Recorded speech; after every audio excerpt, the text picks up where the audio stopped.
Welcome to Interlaken.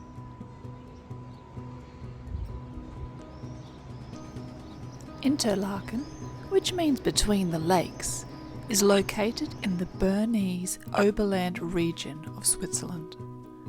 The town is positioned between two stunning alpine lakes, Lake Thun to the west and Lake Brienz to the east.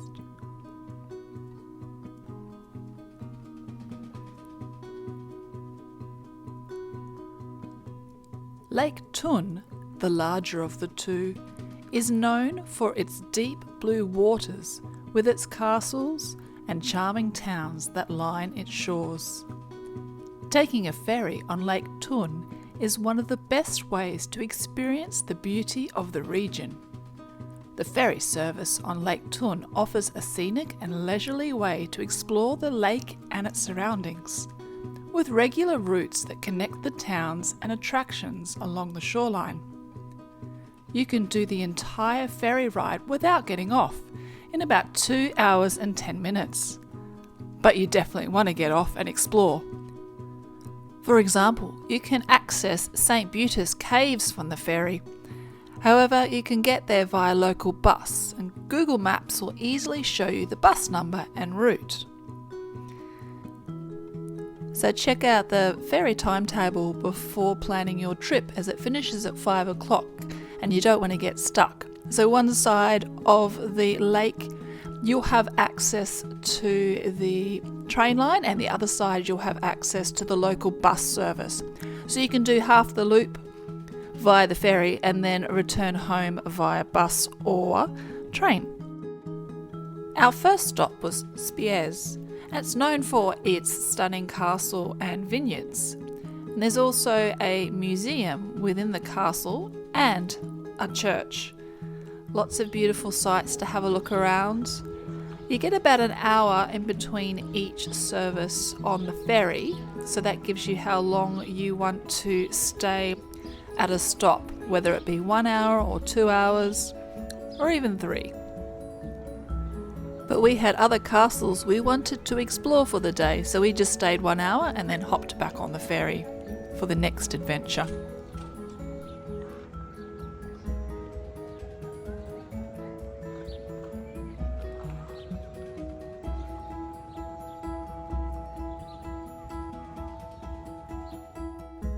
Make sure you do your research on what sort of pass you want to purchase when travelling to Interlaken, top of Europe, Lake Thun, Lake Brienz. There's lots of different options.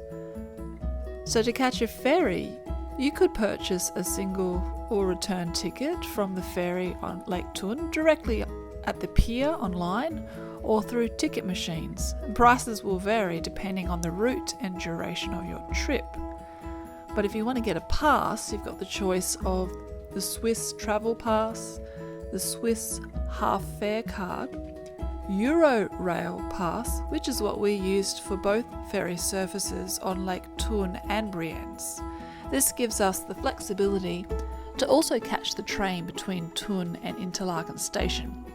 But you cannot use this pass in the Jungfrau region and top of Europe.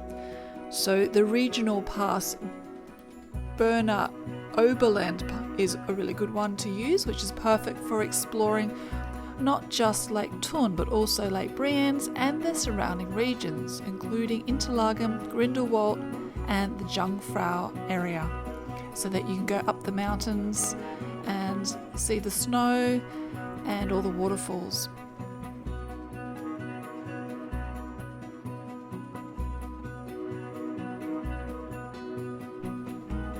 Oberhofen Castle is a medieval fortress that dates back to the 13th century. It has undergone several expansions and renovations over the centuries, reflecting different architectural styles, including Baroque and Romantic influences. Inside, you'll find lavishly decorated rooms and period-specific furniture that transports visitors to the aristocratic lifestyles of those eras. I've added a video separately to this if you want to have a look at that. And Hünegg Castle, which is a charming castle built in the late 19th century. It reflects a romantic style architectural design. And above the town of Thun, you can find another medieval castle on the hill. On a separate day, we took the ferry from Interlaken east to Lake Brienz. It is famous for its turquoise coloured waters, which are fed by the glacial meltwaters from the surrounding mountains. A full ferry route from Interlaken east at the western end of the lake to Brienz at the eastern end typically takes about 1 hour 15 minutes one way without stops.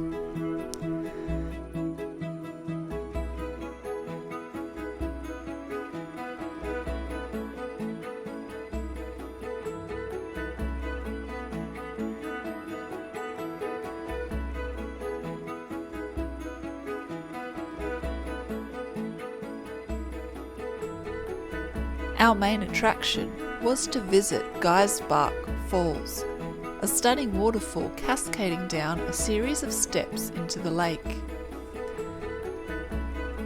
We ended up staying here 3 hours because the falls were so spectacular that we ran out of time to get off at the other stops. And we've added a separate video if you want to click on the link and have a look at that, as I highly recommend you go to these falls.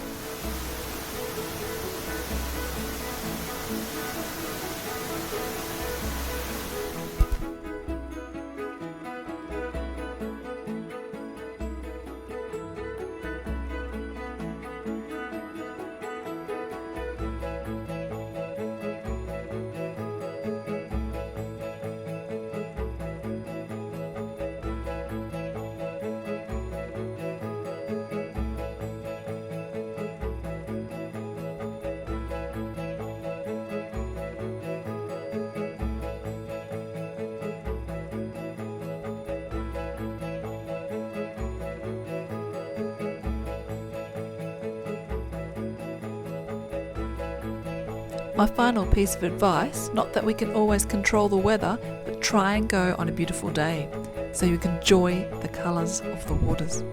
See you next time!